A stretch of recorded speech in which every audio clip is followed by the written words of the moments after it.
जय हिंद व्यूअर्स। हमने कुछ लास्ट वीडियोस में मेडिकल्स की बात की थी। पहले मैंने बताया था आप लोगों को एयरमैन का मेडिकल पूरा प्रोसीजर उसके बारे में बताया, फिर सेलर्स के मेडिकल के बारे में बताया। आज मैं ऑफिसर्स का मेडिकल के बारे में आपसे बात करूंगा। Basically I am going to talk on medical examination procedure after SSB. मतलब एसएसबी इंटरव्यूज करने के बाद जो एसएसबी इंटरव्यू रिव्यूज कैंडिडेट्स दे देते हैं, उसके बाद जो उनका मेडिकल होता है, मैं उस पर बात करूंगा।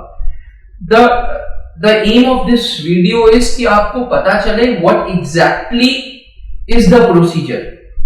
आप लोग सुन के बड़ा एस्टोनिश्ड हो जाओगे कि the average rate of rejection in medicals is close to 20%। 20% rejection हो रहा है। 20% आज के टाइम पे 20% रिजेक्शन इसलिए हो रहा है because candidates do not know. उनको पता ही नहीं है प्रोसीजर। वो बिना प्रिपेयर्ड हुए, बिना छोटी छोटी चीजों पे एम्फेसाइज किए चले जाते हैं मेडिकल देने। नेट रिजल्ट क्या है? नेट रिजल्ट ये है that you lose on the medical. आपको टीआर मिल जाता है, टेम्पररी रिजेक्शन। देखिए, परमानेंट रिजेक्शन अगर मिल रहा है then you can not do anything about it.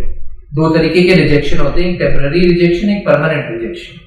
Temporary rejection उस रिजेक्शन को बोलते हैं कि बोर्ड ने, मेडिकल बोर्ड ने आपका पूरा मेडिकल किया और उनको कुछ फॉल्ट लगी और वो फॉल्ट इजीली क्योर हो सकती है, वो फॉल्ट सही हो सकती है। आपको उन्होंने फॉल्ट बताई, आपने वो डिसीज सही कराई, आपने फिर से रीअप्लाई कर दिया मेडिकल बोर्ड को, आपका रीमेडिकल हो गया और आप मेडिकल इन हो गए, मेडिकली पास हो गए, मेडिकली फिट हो गए, अफसर बनने के लिए, आगे ट्रेनिंग के लिए जाने के लिए तैयार हो गए। वहीं परमानेंट रिजेक्शन एक किसी टाइप का बीमारी है जिसका कोई इलाज नहीं। भाई if there are 6 fingers, 6 fingers हैं, तो it is not allowed. You can not do anything about it. In that case you will be awarded permanent rejection. Temporary rejection अगर कैंडिडेट का है तो candidate need not regive the written examination या regive the SSB. मतलब एक बार आपको temporary rejection अगर मिला तो जरूरी नहीं है कि आपने फिर से एसएसबी इंटरव्यूज देने, नहीं, आप सीधे आओ मेडिकल को और जाओ। ये जो मेडिकल होता है इसका पर्पस क्या है? It is not to find the disease, बिल्कुल नहीं। डिसीज तो पता हो ही सकती है, ठीक है। अगर आपके पास कोई डिसीज, आपके अंदर कोई डिसीज है, तो the purpose of the medical is not to find the disease. It is the purpose of medical is to find the disability. You understand my point? Disability क्यों बोल रहा हूं मैं? क्योंकि आने वाले समय पे एक अफसर को जब ट्रेनिंग दी जाएगी तो रेगुलर ट्रेनिंग होगी, स्ट्रेस लेवल बहुत हाई होगा, थकान बहुत होगी। उस दौरान आपकी बॉडी का साथ देना बहुत बहुत बहुत बहुत बहुत अनिवार्य है। और ये तभी हो सकता है जब डिसेबिलिटी हो तो पहले ही पता चल जाए। भाई इमेजिन करो, अगर आपको पता होता कि कोरोना आने वाला है तो आप सब लोग तैयारी कर लेते ना। पैंडेमिक आने वाला है तो आप सब लोग तैयारी कर लेते, उस हिसाब से अपने खर्चे कंट्रोल करते, उस हिसाब से घर में राशन रखते, उस हिसाब से बच्चों को बचाते, उस हिसाब से बुजुर्गों को बचाते, है ना। तो the purpose of medical is this only, to foresee, तो आगे देखना है कि भैया कोई डिसेबिलिटी तो नहीं आएगी इस बंदे में, जिसको फौज सेलेक्ट कर रहा है, जिसको फौज अफसर की ट्रेनिंग देने जा रहा है। क्योंकि आपके पीछे पूरी की पूरी यूनिट होगी, आपके पीछे पूरे के पूरे बटालियन होंगे। आपकी एक गलत डिसीजन, आपका एक डिफॉर्मिटी बॉडी की, आप अकेले नहीं, पूरी यूनिट उसको झेलेगी। इसलिए it is very important that we the candidates who are wanting to go into armed forces do not take medical so lightly. मैं आपको फिर से बता दूं कि प्लीज मेडिकल को बहुत लाइटली मत लीजिए। कोई हुआ भी नहीं है, कोई एकदम इसका डर भी नहीं बनाना है, पर करेक्ट नॉलेज होनी जरूरी है। यही रीजन है कि मैंने आज ये वीडियो चूज की कि भैया एक काम करते हैं, मेडिकल पे वीडियो बनाते हैं, ठीक है। अब ये जो मेडिकल कराता है, ये मेडिकल बोर्ड कराता है। आर्मी में एक यूनिट होती है, आर्मी मेडिकल कोर, एएमसी, ठीक है। आर्मी मेडिकल कोर के जो अफसर हैं ये ही मेडिकल सर्विस बोर्ड में आते हैं और आपका पूरा का पूरा मेडिकल कराते हैं। इसमें लेडी ऑफिसर्स भी होती हैं और मेल ऑफिसर्स भी होते हैं, दोनों ऑफिसर्स होते हैं। ये दोनों ही आपका पूरा का पूरा मेडिकल करेंगे। चलिए हाइट से स्टार्ट करते हैं। अक्सर पढ़ा है the minimum height required to become an officer is 152। बंदों के केस में 157 है, फीमेल के केस में 152 है। क्यों? Why 152 only, why not 150? 2 centimetre का अंतर है। वाई? क्या ऐसा कारण है कि भैया 157 नहीं बनाया गया, 150 नहीं बनाया गया, 155 नहीं बनाया गया? इसका एक रीजन है। रीजन ये है कि जिस बंदे की हाइट 152 से कम है, he is not fit to handle the standard weapons of army, air force and navy.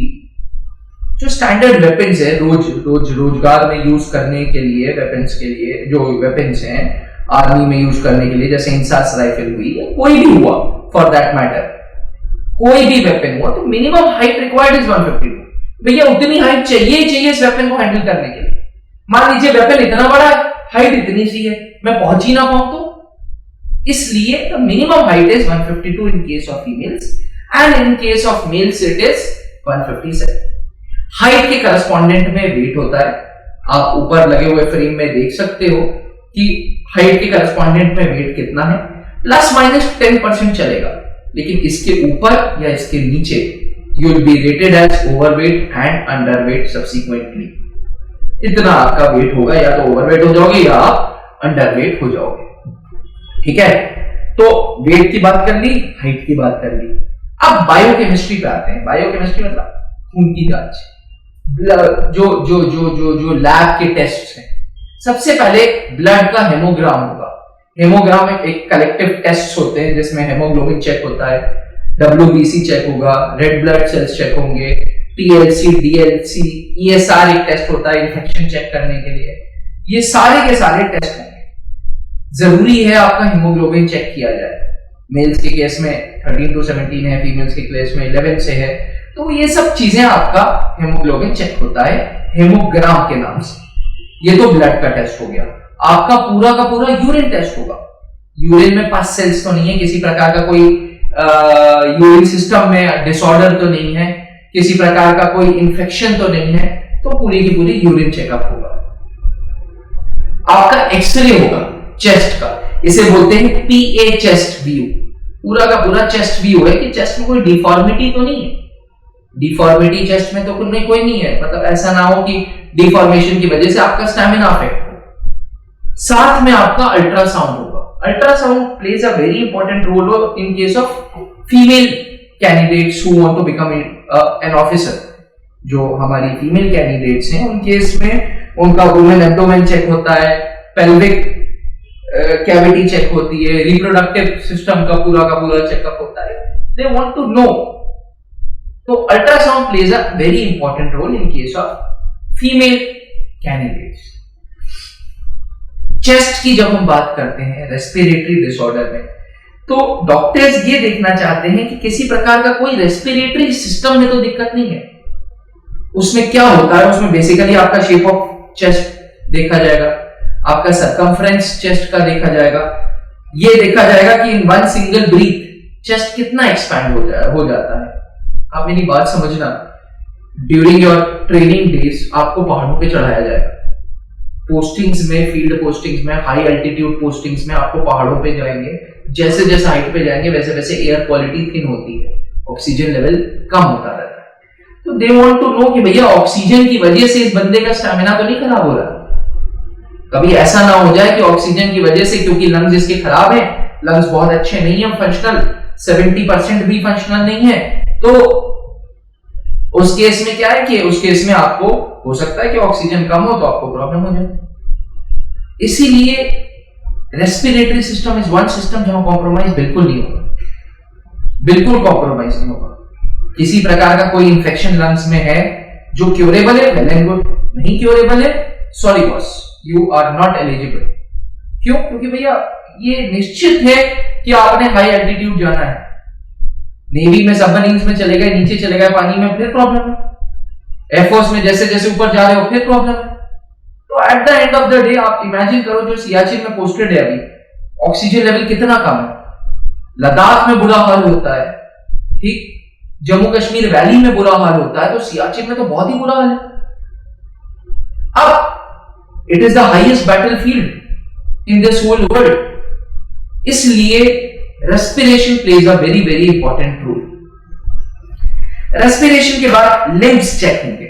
ये देखा जाएगा कि भैया किसी प्रकार का लिम्स मतलब हाथ पैर सीधे हैं कि नहीं है, टोस कोई हैमर्ड टोस तो नहीं है, डैमेज टोस तो नहीं है, फिंगर्स के बीच में बहुत स्पेस तो नहीं है, ये सारी चीजें चेक होंगी जो generally a surgeon checks it up. एक सर्जन होते हैं वो चेक करते हैं।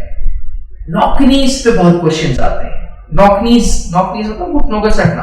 अब घुटनों का सटना कैसे आपको लेवल चेक करना है, बड़ा सिंपल है, दोनों टोस को मिलाओ।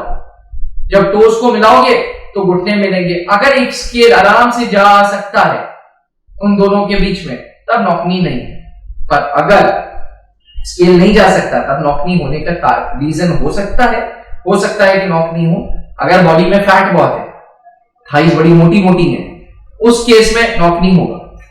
बट ऐसे जनरली नॉकनी का टेस्ट बड़ा सिंपल सा है, स्केल ले लो, दोनों थाइस के बीच में डालो, दोनों घुटनों के बीच में अगर पास हो रहा है तो नॉकनी नहीं।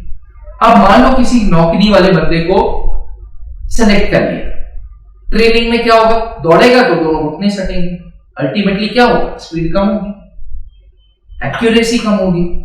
यही बंदा जब आगे जाके अफसर बनेंगे तो क्या होगा, because of the speed, because of the performance, आप तो झेल ही रहे हो, आपके पीछे जितने बंदे खड़े हैं वो भी झेल रहे हैं। इसीलिए फौज मेडिकल्स में कॉम्प्रोमाइज नहीं करता। इसीलिए अक्सर सुनोगे कि जी टीआर भैया, TR is not bad thing, कम से कम पता चल रहा है कि भाई ये बीमारी है मुझे। आइस, मैंने आप लोगों से जनरली हाइट वेट की बात की, चेस्ट की बात की, मैं हाइट की आईसाइट की बात करूंगा। What is a average good eyesight? Average good eyesight is 6/6। अब ये 6/6 है क्या? 6/6 इज 6 मीटर की दूरी से मुझे साफ दिखना चाहिए, मुझे कोई भी प्रॉब्लम नजर नहीं आनी चाहिए। किसी की 6/6 होती है, किसी की 6/9 है। अब 6/9 की केस में क्या है कि 9 मीटर की दूरी से, बॉस मेरे को 6 मीटर की दूरी से बिल्कुल सही नहीं दिख रहा है, लेकिन 9 मीटर की दूरी से मेरे को आईसाइट 9 मीटर की दूरी से दिख रहा है, 6 मीटर की दूरी से नहीं दिख रहा। उस केस में मैं क्या करूंगा, मैं चश्मा पहनूंगा। बहुत केस में किसी को दूर का नहीं दिखता, जिसे मायोपिया है, किसी को पास का नहीं दिखता, हाइपरमेट्रोपिया। मायोपिया के केस में -2.5 तक चश्मा एक्सेप्टेबल है, हाइपरमेट्रोपिया के केस में +3.5 तक एक्सेप्टेबल है। तो जो क्वेश्चन आ रहा है कि सर मेरी चश्मे की पावर ना -1.7 अलाउड है जी, -2.5 तक अलाउड है, प्लस में है तो +3.5 तक अलाउड है। आजकल टेक्नोलॉजी बहुत बढ़ गई है व्यूअर्स, एक लेजर सर्जरी हो गई है। ये जो लेजर सर्जरी है ये जनरली आपकी आईसाइट को सही कर देता है। जैसे जैसे साइंस बढ़ रहा है आगे, वैसे वैसे टेक्नोलॉजीज आ रही है। तो जब आपका लेजर से आईसाइट सही हो जाती है तो ये याद रखना कि ऐसा नहीं हो सकता कि मैंने रिटन क्वालिफाई कर लिया अब तुरंत लेजर करा दूं, नहीं। You require minimum 1 year to get your laser treatment done before facing medicals. Medical face करने से पहले आपको 1 साल पहले अपनी लेजर करा लेनी है। इनमें से जो मैं आप कुछ बीमारियां आपको ऊपर टीवी पे दिखाऊंगा, ये जो बीमारियां हैं ये बिल्कुल अलाउड नहीं है आइस के केस। अगर ये बीमारियां हैं तो you are subject to permanent rejection. There are chances कि आपको परमानेंट रिजेक्शन हो जाएगा। आइस के केस में दूसरी चीज है कलर ब्लाइंडनेस। देखो, कलर परसेप्ट करना और कलर होने में बहुत अंतर है। फॉर एग्जाम्पल, इमेजिन करो कि आप अफसर बन गए हो और आपको कलर ब्लाइंडनेस है 1 मिनट के लिए मान लो, और आप जंगल में गए हो, जंगल में एनिमी कैमोफ्लेज यूनिफॉर्म पहना है। कैमोफ्लेज जो होती है वो आर्मी की वर्दी होती है। अभी कैमोफ्लेज वर्दी और पेड़ की कलर में आपको अंतर नजर आना चाहिए। अगर अंतर नजर नहीं आएगा तो क्या होगा, he will have an upper hand, enemy will have an upper hand, और वो आपको आइडेंटिफाई कर लेगा, वो आपको ज्वाइन कर देगा, आराम से कर देगा।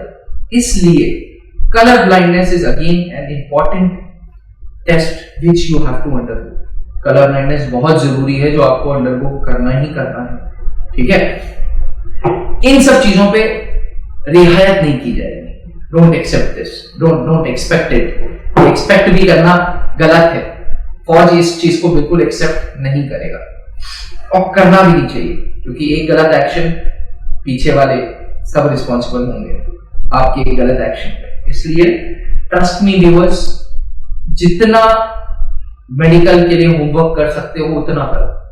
ईयर्स के केस में 6 मीटर की दूरी से कुछ बोला जाएगा, विस्पर करेंगे, अलग अलग टाइप की नॉइज निकालेंगे, विस्पर करेंगे, चिल्लाएंगे, धीरे बोलेंगे, आपको सुनने की आपके कानों की क्षमता होनी चाहिए। इट इज इंपॉर्टेंट कि आपके ईयर ड्रम, आपके ear canal, they should be free from all the damages. कहा यह जाता है बहुत जो ईयरबड होती है ना, बहुत अंदर तक नहीं डालो, क्यों? ईयर ड्रम डैमेज हो जाएगा, प्रेशर से कान बंद हो जाता है, ईयर ड्रम्स बंद हो जाते हैं। तो बहुत जरूरी है कि ईयर ड्रम्स आपके डैमेज ना हो। अगर डैमेज हुए हैं तो उसका प्रॉपर सर्जरी हो, प्रॉपर इलाज हुआ हो, ठीक है, इट इज एक्सेप्टेबल, बिल्कुल। अल्टीमेटली फौज एक रीजन नहीं ढूंढ रहा है रिजेक्ट करने के लिए, इसको इस तरीके से लो। फौज ये कह रहा है कि मैं अपनी चीजों से कॉम्प्रोमाइज नहीं करूंगा। जैसे कुछ लोग होते हैं जिनको एसी में सोने की आदत है, एसी में वो 16 डिग्री टेम्परेचर करेंगे और तभी सोएंगे, वरना वो अगर 16 नहीं है वो नहीं सोएंगे। वो क्या कहते हैं, मैं कॉम्प्रोमाइज नहीं करूंगा। फौज भी ऐसे ही है, मैंने एक उदाहरण दिया है आपको। फौज भी ये कहेगी कि मैं कॉम्प्रोमाइज बिल्कुल नहीं करूंगा अपने मेडिकल प्रोसीजर से। हाँ, प्लस माइनस हो सकता है तो तुम टेम्परेरी रिजेक्टेड, बट कुछ बीमारियां ऐसी हैं जिसके केस में कोई भी इलाज नहीं है, जो मैंने ऊपर फ्रेम में आप लोगों को दिखाया। टैटूज एक ऐसा टॉपिक है जिस पे मैं लास्ट में बात करूंगा। फोर आर्म्स में टैटूज अलाउड है, एल्बो से लेके कलाई के बीच में इधर टैटूज अलाउड है, ठीक, यहां बिल्कुल एक्सेप्टेबल है। बट कभी कभी क्या होता है कि कुछ कुछ केसेस में टैटूज आप एज कस्टम आपको करना ही करना है। मैंने जब सेलर्स की वीडियो बनाई थी, मुझे याद है, जब एएमएन की वीडियो बनाई थी, मुझे याद है कि भाई अगर बंदा एमपी का है, कुछ गांव का है जहां पे कुछ ट्राइब्स का कल्चर है, जो जो जो एक उदाहरण पे एमपी लिया है मैंने, ऐसा नहीं है कि सारे एमपी में, ऐसा नहीं है। एमपी हो गया, छत्तीसगढ़ हो गया, कहीं हो गया, अगर आप किसी ट्राइब में हो, किसी कास्ट में, आपका कल्चर ही है कि यहाँ पे वो बना देंगे, तो आप क्या कर लोगे जी? बचपन में जब पैदा हुए थे तब तो नहीं पता चला है, तब तो नहीं याद कि आप फौज में जाओगे कि नहीं जाओगे। उस केस में फौज बड़ा रियायत करती है, उस केस में फौज एक्सेप्ट कर सकती है, but generally permanent body tattoos are accepted only from this to this place. इसके अलावा परमानेंट बॉडी टैटूज नहीं एक्सेप्ट होते हैं।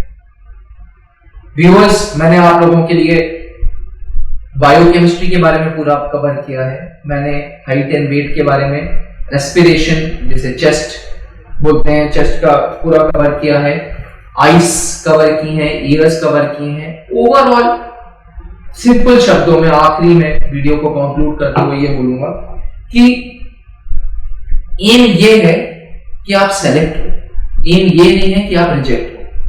इसी एम के साथ मैं भी वीडियो बना रहा हूं, इसी एम के साथ फौज भी मेडिकल लेता है, बट इन वीडियोस से आपको अवेयरनेस होती है, आपको नॉलेज होती है। इसलिए ऐसी वीडियोस को जरूर देखिए, पेन डाउन करिए, टेस्ट करवाइए, बेसिक दांतों की क्लीनिंग करवाइए, ईयर टीथ क्लीनिंग स्केलिंग के थ्रू हो जाएगी, कान वान साफ रखिए, आईज के लिए थोड़ा सा होमवर्क करिए, अपने को समय दीजिए, चीजों को बहुत केयरफ्री मत लीजिए, क्योंकि चीजों को जब हम बहुत केयरफ्री रहते हैं ना, तो it shows that our attitude is very carefree. नहीं, केयरफ्री मत रहिए। जुनून है फौज का, तो उसको पूरा करने के लिए आज से होमवर्क करिए। ज्यादा से ज्यादा इस वीडियो को अपने भाइयों को, अपनी बहनों को, दोस्तों को शेयर करिए, ताकि लोगों को अवेयरनेस मिले। कुछ क्वेश्चंस आते हैं तो please do ask us the questions also, and lastly channel को सब्सक्राइब जरूर करिए, क्योंकि इससे क्या होगा कि आपको नई नई वीडियोस मिलती रहेंगी। एक वीडियो अलग मैं एयरफोर्स पे बनाऊंगा, क्योंकि एयरफोर्स में पायलट के लिए बहुत सारे क्वेश्चंस आ रहे हैं मेरे पास, तो इसकी अलग वीडियो आपके लिए बनाऊंगा। साथ ही एनडीए की डेट पास आ रही है, प्लीज स्टार्ट प्रिपरेशंस। एनडीए का मॉक टेस्ट त्रिशूल डिफेंस एकेडमी में 23 ऑनवर्ड्स है, ऑनलाइन कंडक्ट करा रहे हैं, किसी भी दिन आप पेपर दे सकते हो, पेपर यूपीएससी पैटर्न है, तो वो जरूर मॉक टेस्ट के लिए अप्लाई करो। थैंक यू, जय हिंद। अब घर बैठे करें डिफेंस की तैयारी हमारे TDA ऐप के साथ, जिसमें है live classes, online test series, daily quiz, regular defence update, weekly question and answer sessions और भी बहुत कुछ। डिफेंस एक्सपर्ट के द्वारा तैयार की गई ऐसी ऐप जो आपको देगी 100% सफलता की गारंटी। आज ही डाउनलोड करें।